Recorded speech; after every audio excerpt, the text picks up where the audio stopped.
It's the Craggy Rugby Podcast. I'm Rob Murphy, and Connacht have lost away to Racing 92 by 26 points to 22. And I've decided to just go for a neutral introduction to this podcast because I don't know how else to do it. William Davis, welcome along. Good evening, Rob. What did you think of my neutral introduction to this podcast, Alan Deegan? Very neutral, Rob. Yeah, because I don't know what else to say. Yeah, well, it was standard French game, really. Total madness. You're never quite sure. There's no structure really to it. They took off, looked as though they were going to score 50 points on Connacht, but Connacht stuck in there and could have won it in the end. Incredible. We had to reset in commentary about 12 times. Reset in commentary terminology, William, is us just trying to say, OK, where are we? Because our listeners need to get an idea of what's going on. I'd say at least 20 times in that contest did I have to just take stock, because at one point it looked like Racing were running away. At another point it looked like Connacht were about to win this. Yeah, it's the sort of game, really, you need to go back and watch that again and see if you can pick any pattern out of it. It was utterly shapeless. And Connacht actually got a bit more of a pattern when the substitutes came on, and they dominated that. And Racing, there was players walking around with their hands on their hips. They looked a bit lost. And I don't know, that last opportunity just didn't get a kick quite close enough to the line. Very odd. How does a side that has been to two finals and is full of world superstars looked a bit of lacking in leadership today, Racing? Connacht certainly didn't have that issue. And 26-8, it was theirs to go away and put that game completely to bed, but they didn't seem to know how, and they didn't seem to care particularly. And Connacht nearly capitalised, and they've come out with a losing bonus point, and I think they would certainly take that. Yeah, I think they can't deal with it because they're not used to teams like Connacht being dogged. Connacht were like a dog with a bone. They weren't letting go. It didn't matter how far behind they went. They did exactly what Andy Friend wanted them to do, which is keep fighting, keep playing, keep moving, keep going. And when you get that far in front in any other game, in Europe or in France, the opposition sort of roll over and die, but Connacht aren't that sort of team, and the French guys are sort of going, why won't they go away? It's just, they should be gone away at this stage, and they weren't able to deal with it. And of course the last 10 minutes they tend to run out of a bit of puff anyway, and Connacht could have nicked it. Connacht had two injuries in the first half, a HIA for Jared Butler and a HIA for Jared Butler, and you were looking as well as that Sean Masterson, who put in an incredible tackle but took a knee injury that we are concerned about. I say all that because to a certain degree I did get the feeling when I was looking at some of the faces afterwards. It was Dennis Buckley's face looked like he was in a massive battle. So did who was it at the end there? I was looking at Jordan Duggan, blood coming from the gum shield. It was that kind of day. Yeah, there was some huge hits going in out there, and Ulton lived up to his nickname of the Bone Collector because at one stage he smashed Vakatara, who stayed down on the ground for 2 or 3 minutes afterwards. I don't think Vakatara is used to someone hitting him that hard. But a lot of guys putting an awful lot of big hits and lots of bodies on the line stuff. That's basically what was on out there, bodies on the line. Yeah, it was a bruising encounter, William. Yeah, it was. It was. I'm really puzzled. I'm not sure what Racing. I'd love to know what they were actually planning to do, because I can't imagine that that's the game they planned to play. So either Connacht sucked them into it as the game went on, but they lost their shape completely. But I'm not sure they had much of a shape, William, at times in the first half. We were saying it. Even when they had scored 3 tries, they still were kind of... like when Sam Arnold, brilliant as his run was, ran through 3 of them, part of that was down to just real lacklustre effort in the tackles. Yeah, so where was their mindset? What did they want? I mean, look, at the end of the day, they've won the game and they got a bonus point. So it's almost irrelevant to them that they didn't. But it's still hard to fathom how a side with all those players, world-class, international players, just played like that when they 26-8. I don't know. It's fascinating. The French mindset is just baffling. Yeah, but I think that the intercept changed everything. Wooton's intercept try, because at that stage then they're out of sight. They score there, they're out of sight. And that seemed to sort of knock the stuffing out of them, because again, they're not used to this idea of another team coming back at them like that and just keep coming and keep coming and keep coming. And Connacht believed in themselves. Not quite enough maybe at the end, but just looking at the stats Danny gave me, in the first half Connacht got into their 22 7 times and scored once. Racing got into our 22 3 times and scored 3 times. But it flipped in the second half. The difference was when they got into the second half, they scored a try, and that try made all the difference. But Connacht did much better, scored twice out of three attempts in the 22 in the second half. So you're looking at Connacht got better. They sorted out the line out. That was a massive, massive issue at the start of the game for Connacht. But once they went down to 5 men, once they took the 2 wing forwards out of it, because their 2 wing forwards were destroying our line out. Once we took our 2 back row out of the line out, they had to automatically take theirs out because they couldn't afford not to have that. To mark them in midfield, exactly. And then our line out got a lot better, and we won more, and that gave us more of the game, and we just didn't give them the ball. If you were to take bullet point notes out of things we need to talk about in this podcast, I think we'd have about 47 of them, because then there was all these different moments in the contest of chances missed, of injuries, of turnovers, of replacements coming on making an impact. The last 10 minutes alone require a podcast all on its own. We're going to hear from the post-game press conference, Andy Friend and Alex Wooton. All right, guys, well done on the performance in the second half, I guess. To start with, Andy, this is a very good losing bonus point to get. I know we're going to dissect whether you could have won it or not, but I guess first and foremost, good fight from your team. Yeah, I thought the fight was incredible, mate. We said it just before. We said it at half time. We thought we'd been brave out there and we're throwing ourselves into it.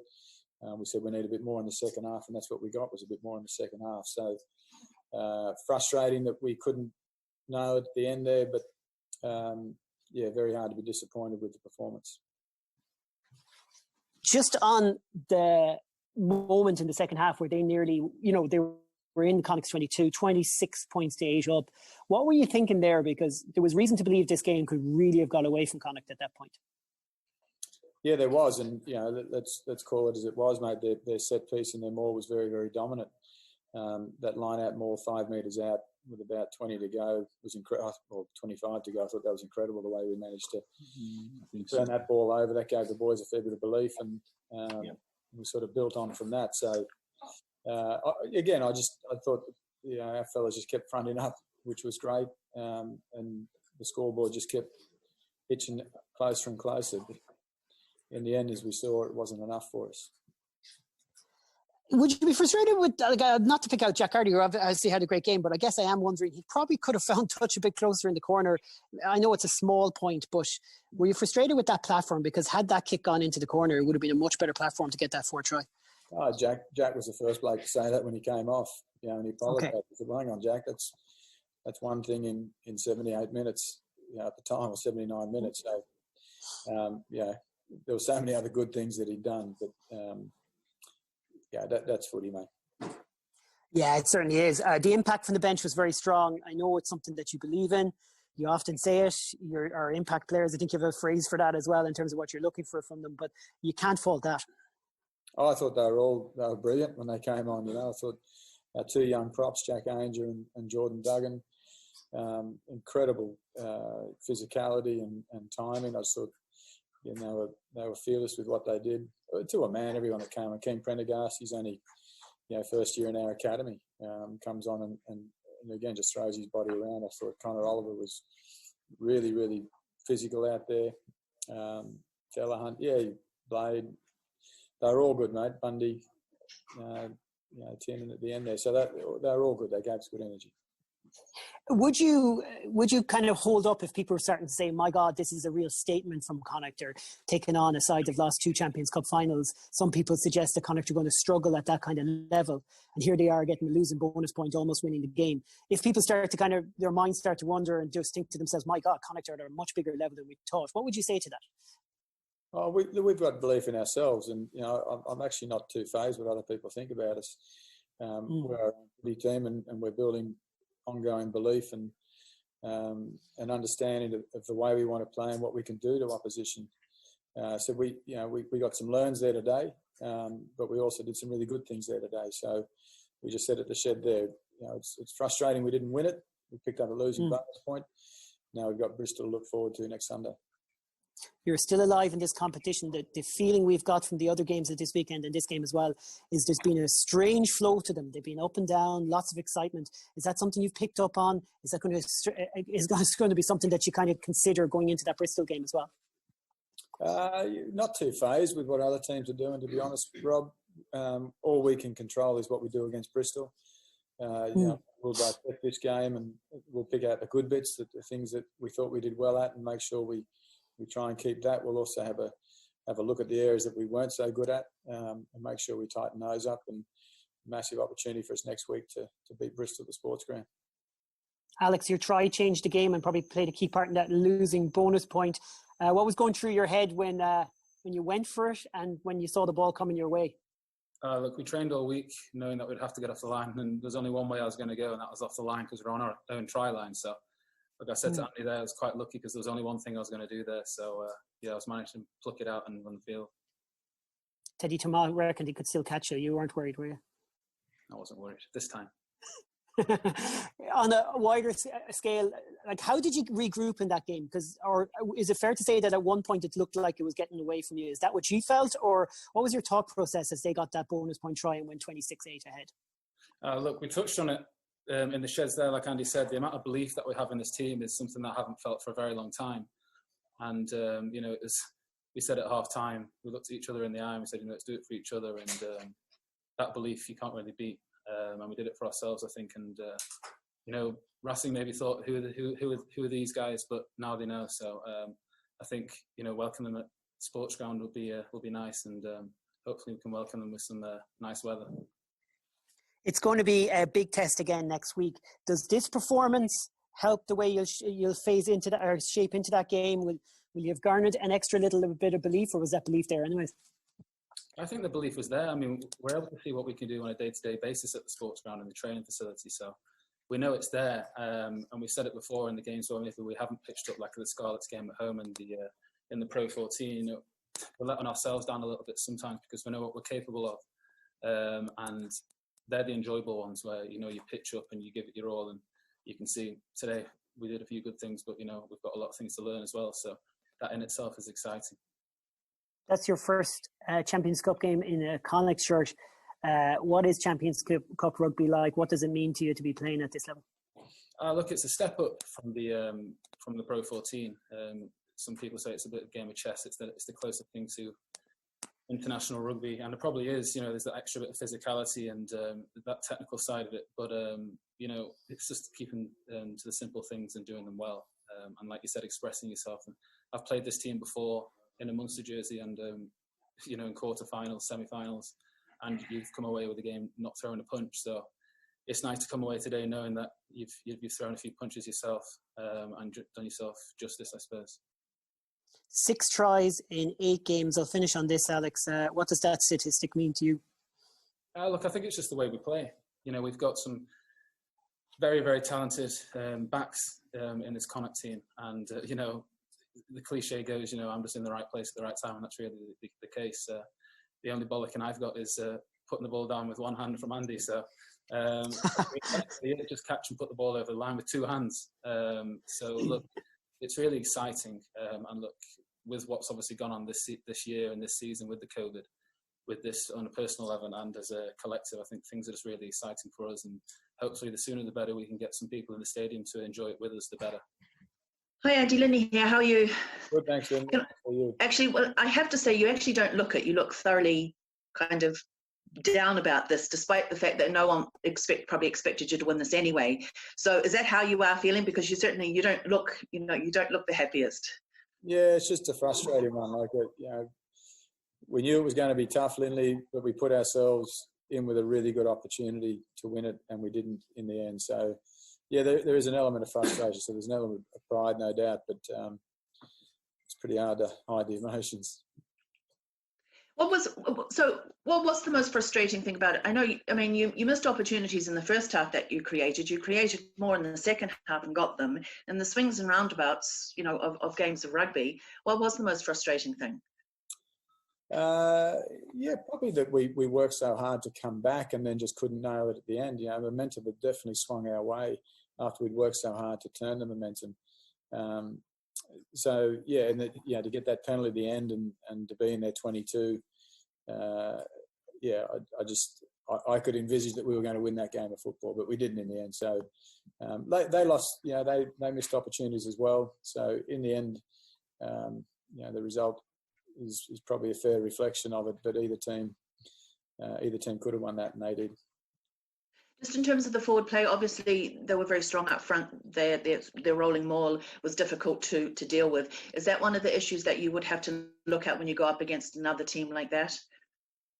Yeah, I thought we sorted that out in the second half. Certainly, first half it was, it wasn't good, but second half we nullified that maul much better, which was good. What we had there tonight though was, both defensive lineouts were outstanding. I thought ours, we turned over a bit of their ball. But they were outstanding. Just talking to our boys in the sheds after, they said they haven't come up a line-out defence like that. So that's a compliment to Racing and the work that they're doing there. So, but again, despite the line-out, which obviously is an area that we'll need to have a look at, I just thought to stay in the game there and to keep, right up till the death there, to have possession and be in a chance of winning it, just shows the amount of character and courage that's in this side. All right, great to hear the voices of the guys there. It was a phenomenal battle all the way through. It had its moments. We've tried to make sense of it now for Galway Bay FM. We've tried to make sense of it for you. We're going to continue to do so. At half-time, Connacht were regretting so many things. A lot wasn't going right. And now you think back to the missed conversion, the missed try chances, the statistics you just have there, 7 visits, nothing more than 1 score. And that might be where they lost this as in those closing stages. Very much so. You can't, it's very harsh to sort of look back at the last kick and think, oh God, if we'd only kicked to the corner more, yeah. There was so many more chances. If Wooton doesn't get the ball knocked out of his hand as he goes over the line. Like, that's the 4th time we've been over the line in 2 games where we've lost the ball over the line. With the game against Scarlets, we lost it over the line 3 times. So, you're looking at Connacht are creating chances and they need to score them. Can I come back at you a little bit there and say, yeah, it's true. You could be harsh on Jack for that, but obviously when you say it, hey, Jack's had a tremendous performance today. Having said that, it seems to be like the quick line-up from Alex Wooton to John Porch. It seems to be that if you don't focus in on some of these situations and Ultan Delan going over the line, Connacht have to get these things right, because at that stage they could be beating some of the best teams in Europe if they can get these basics right. Don't take that quick line-up. Make sure you get to the corner. These details. Well, these are the things they're learning. We would never have seen Connacht get, it's only once or twice in the past have Connacht put themselves in this sort of situation where they're regarded as a team nobody else wants to play. And that's where we are again now. We're a team that nobody else wants to play because we've got a fighting spirit. Like, it was very, very Munster-esque to come away with a losing bonus point. It's something they used to do in Europe all the time. They'd accept a defeat and take the losing bonus point and work off that. So it has to be followed up, as William said. They have to follow it up with a win next week. Otherwise, this becomes a waste of time, really. Friend of the podcast, Kieran McNamara, was sending me all the French newspaper articles. Shout out to his daughter Soline, who helped me with the pronunciations. In fact, I feel like I'm letting her down because people are like, did she? Because you didn't do a great job. She tried to help me as best she could. She did a great job, so we really appreciate that. But Kieran was saying, not a mention of Connacht, bar a little paragraph over to the right-hand side where they reckoned Andy Friend was a New Zealander. And from what I could read, unless I misread it, Tyg Furlong was part of our squad, but maybe I misread that. Long story short, though, I don't think Racing 92 had any clue what they were facing today, and I think they're still confused. Yeah, that might have been part of it. They did seem to get a handle on the Connacht line-out, and they did seem to have a good idea what we were trying to do in the centre until Bundy Aki arrived. And I think it's good that you're creating chances, but you just got to convert these. So the details that I was just talking about, maybe take that point, like those details really add up. You have to get them right. Well, the whole point was, spoke to Andy Friend at the press conference, spoke to him again after the team selected, and he said the one thing they had to do was convert the chances when they got them. And that's pretty obvious. And you find a situation that a team like the Scarlets who get a win at the sports ground and you come away thinking, well, actually, they're not particularly brilliant. But then they go and beat Bath yesterday in this slightly odd Champions Cup. So they seem to have kicked on from that game. And there's no point rehashing it. But today we saw similar. I mean, I don't know how Ultan Delan didn't score. I don't think he'll know it, and he'll probably watch the video 10 times. He still will never quite figure it out. The ball was just knocked out of his hands. But that's the small margins. When you stick in a game and you stay in it, you convert one of them the whole, I would have been really fascinated if Connacht had got into the lead in that game to see what Racing could have turned it on. But I'm not sure they were. I don't think you can just flick a switch either. I think French teams sometimes play like that. Best example was last year in Toulouse. They switched it on at 60 minutes because they had to. So it's... Yeah, that was impressive when they did that, whereas we never really were massively impressed today by Racing 92, and that's not being disrespectful, but I didn't come away like I did last year. I came away from last year going, all right, that's a different level. We're not there yet.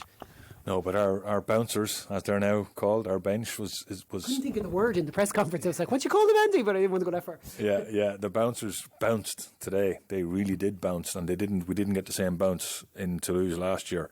But they bounced today, and they brought a huge amount of energy and fight and desire, fresh desire, with no little amount of skill as well. When you consider we lost 2 players in the first half as well, with Sean Masterson going off injured and Jared Butler, our captain, going off for a HIA, we did incredibly well. It's very, very unlike Connacht to go and do something like that and to go away. And it was something I was worried about after the Cardiff game, because in this game where they had the try disallowed and eventually they scored it, where Bird scored his try from the line out. Quick line out from Alex Wooton to John Porch. Who did Porch call it? Why did Wooton take it? Yada yada. Yeah, but that had come from a period of about 3 or 4 minutes of solid play. The game had gone on and on and on and on. And against Cardiff we did the same thing, and we made a mistake, and they scored a try very similar against Cardiff, but Cardiff went and kicked on and Connacht went into their shells. This time they didn't. It's almost like they were sick of it. You know, I don't want to, like, it was kind of like Connacht were just like, I want to do something other than kicking, you know, rather than just keeping at it, you know. Well, part of it is that's tiredness. This is what happens. When you get tired, you start making mistakes. That's one of the reasons you train as much as you do, so is that you can try and keep a clear head, and they didn't keep a clear head at that moment in time. It wasn't quite the right thing to do, and if you looked at it again, you could see it from behind. When John Porch got the ball, 3 Racing guys had tackled him, and there was 4 more Racing guys in and around the area, where there was only 3 Connacht guys in total. And that, you know, they had figured it out. They had sort of stood in the pitch, watched the game, ball going back and forth a little bit, but were more alive to a silly mistake than our guys were. All right, imagine there's music coming up on this podcast, and we're like, just enough time to talk about this, this, and this, and that's what I want you to do. We're going to up the pace and finish this podcast with a few talking points. Start with you, William. I've been really, really, really impressed with Owen Masterson as a second row. I think there's something developing there, that's some sort of dynamism, is a word we often pop up with, that's coming there from his back row expertise and his ability to slot in. Yeah, and I think it's almost if he gets more of a leadership role there as well. And I don't know why that is. He worked very, very hard today. He was involved, I think, in sorting out the line-out issues. Yeah, it's a bit of a revelation because it's something we haven't seen before. And it's badly needed because, remember, Niall Murray and Cillian Gallagher are on long-term injuries in the second row. So he's had to step up, and he has stepped up. He's taken the opportunity. Just on that, just one of Connacht's greatest ever players did the same thing. Michael Swift moved from the back row into the second row really effectively. Nice point. All right, Conor Oliver is impressing us. William? Yeah, I thought he had a big game. He has a bit of an edge to his play, and occasionally he gets away with stuff because he's on the offside line all the time, but that's where I want him to be. That's where I want him to be. That's a Seven's job. That's what he's meant to do. Exactly. I like seeing referees stopping players, patting players on the head. I'm just going to say it, all right? Nothing against Shane Delahunt. Hated that it came up at such a crucial point in the game. But you know the way that doesn't happen? Don't pat someone on the head.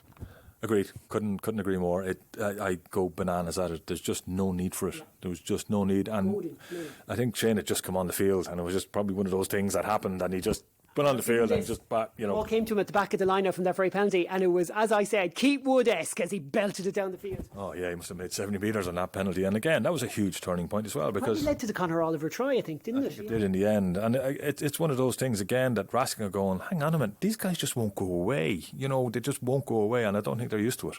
Alex Wooton is reminding me of when Conor McPhillips joined Connacht. That's one for the older Connacht followers. No offence to good old Conor, who's coming over here next week. But that kind of prolific starting point for your Connacht career. 6 tries, 8 games. He can say that the backs help him and they put him in the position. That's good finishing right there.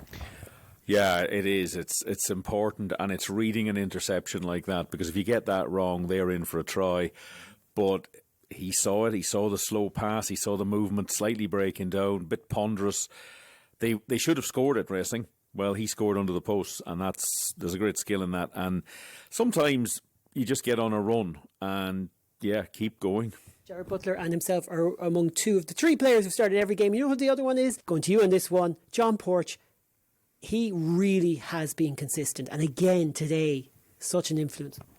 Huge influence. And he reads the game so well, and he puts himself in the right position. And when he goes up for a ball, because if you remember, the first thing that happened to John Porch when he played a game for Connacht was he got a yellow card in the Dragons for not catching a good ball, for jumping a little bit too late and crashing into a guy. I thought it was a harsh yellow card, but since then he has been fantastic under the high ball, because it's obviously something he looked at and thought, I need to fix that, and he has done, and he's incredible under the high ball, and he just brings something to the game. He brings a bit of X factor, and that's what's needed. Let's finish this week's podcast for the second week in a row talking about Paul Boyle, his leadership, what he's developing into as a rugby player. Start with you, William. He had an immense game. Took a lot of responsibility a couple of times, taking the ball from the back of the scrum. Maybe that could have been used a bit earlier. Took over as captain, established a very good rapport with Wayne Barnes, and asked the right questions and kept it very polite, and I think just worked the situation around. And yeah, he's starting to look like the sort of player. Look, he wants to play for Ireland. I mean, there's no. I don't think he's. If you asked him straight out, he'd say that. Of course, he has. He wants to play for the Lions. Well, why not? He has that ability. The back row is probably the hardest place to get into in Ireland. We seem to be able to produce high quality back rows. So you've got to be that little bit better if you're going to get the opportunity. Skill set and staying fit is key. But he had a huge game today, and I would expect he'll be one of the first name on the team sheet for next week. Yeah, and it's not just his physicality and his stuff around the field. As you say, he created a good rapport with Wayne Barnes.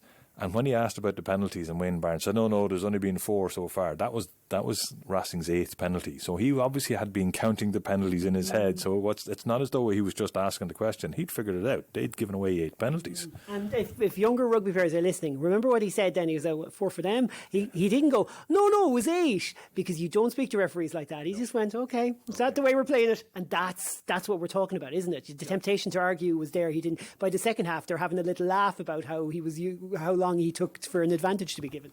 Yeah, exactly, and that's what you're looking to do. That you're looking to create this rapport. You have to respect the referee, because there's one guy, he's on his own out there. There's 30 other fellas trying to beat each other and cheat at the referee as much as they can in order to get going. That's part of the game. Anyone who doesn't understand that doesn't know sport. So the referee's on his own. So it's great to get a good rapport with him on that. Okay, final thought from each of you. Before we get that, I'm just going to remind listeners that big thanks to TG Carr. Porrick was here today, did a great job setting us up. It's incredible the link up that they've done for us to be able to commentate through this COVID era, and the ref link just made it, especially on that bonkers game like today. My God, that stadium, we could talk about that and all the other things as well. Stay on patreon.com, get on, look for Craggy Rugby, get all that extra audio there during the week, including the Friday evening chat with the management once the teams are announced. Stay on as well, Craggy Rugby on all the podcast streams, because during the week we have our preview show each and every week. Thanks for listening, folks. Thanks for all your support. Thanks to all our patrons who come on and give us that extra little bit of support. We really appreciate it. It allows us to buy little bits of equipment and to deliver you all the great stuff that we deliver you. William, I want a final thought. One of the oddest games I think I've seen Connacht be involved with, but typically French. You would not get a game like that playing English opposition. Just wouldn't happen. But they've come away with a point. But as Alan said earlier, if they don't beat Bristol next week, it doesn't mean very much. But that sets up next Sunday, and I can't wait because I think it's going to be a cracker. Thanks, William. Alan, you have the last word. Yeah, great to see the self-belief in Connacht. They went out, realised there was just 15 men on the opposite side and took them on and almost won. Follow us on Twitter, like us on all our social media platforms. We'll be back with you in a few days. Thanks, folks. Loose, cut it loose. Break out or nothing changes. Sad and confused. Don't wait until